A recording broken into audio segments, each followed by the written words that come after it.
Hey everybody, we are so glad to be back with you on this video, and we are talking today about, if you have our study, we're talking about pages 8 and 9 of our planted study, where we reveal how our study works. And we were very intentional during this process because we found that a lot of people feel insecure, understandably. I have definitely felt that way before about how to read the Bible, and they can lack confidence. Maybe you lack confidence, like, I don't even know where to start in this thing. And so we developed, I learned a process. So when I was in seminary, my very first class, our professor taught us how to study the Bible this way.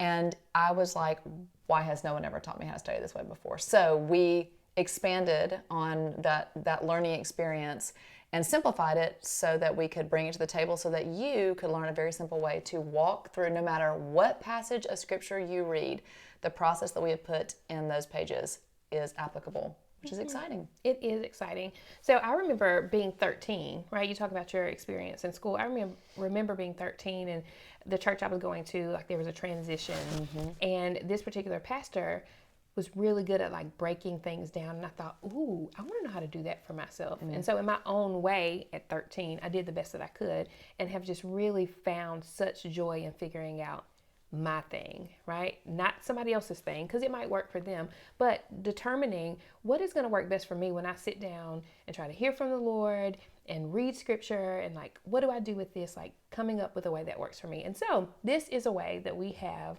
kind of put together to do that. Exactly. So real quick, on page 8 and 9, the first thing, so our study is about parables, and so we encourage you to read the parable, and we have chosen 5 that are that from the book of Matthew. And so you read it, and the second step is you also learn about the characters in the parable. Now this was interesting to me because you think there are not people always in a parable, but there are person, places, or things, even though our editor did not like the word things, that are in the parables that kind of jump out, and they're called like the main characters in a play. And so you want to, just like you would, when you go to, if you've ever gone to like a Broadway play or something, and you get the playbill and they say, here's the main characters, you're looking for them. They're the people who you want to know who they are. It's the same thing in a parable. You want to know the main characters in a parable. Yeah, and they won't always be people, like you said. For us, in the first chapter, one of the characters was soil, right? We're looking for, what is that reflecting? What is that character? What is that thing, that person, place, or thing? Yes. What is it reflecting? What can we draw from that particular character, thing? What can we take from that? Yes, exactly.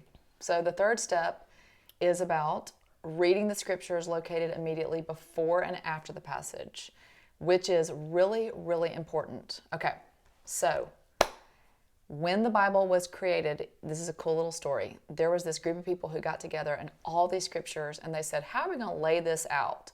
And it was called the Council of Trent. And so when these people met, they decided how scripture was laid out. So the order that it's in is not the order that it was written, but the way it's put together was very intentional. And I think that God anointed that process, because when you read things right before or right after a certain scripture, it will give you insight into that scripture. Yeah, and I think I love being able to consider it in that light, but also, like, have you ever used a chronological Bible? Yes. So that's pretty cool too. I love Yes. the different ways that we can take in this information. But for these purposes, I do love that we have it in such a way where it is drawing us into a point that we can then apply Yes. to our lives. So Yes. yes, immediately before, immediately after, and you will be amazed at the story that is coming together as you read all of those together.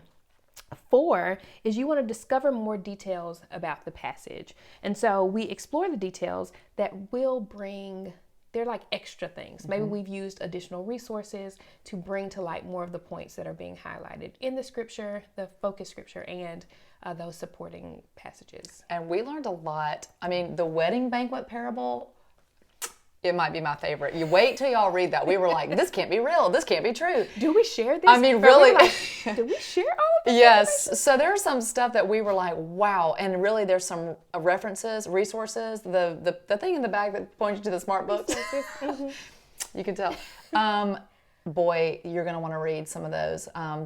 There's a book about honor and shame, which is in another parable that it totally gives you insight into things that were happening in that day that makes these stories come to life in a whole new way. So, which I think that has been so key for me in my understanding of Scripture, just because I read some of these things and I'm like, I don't even get that. That doesn't even make sense in the context of my life.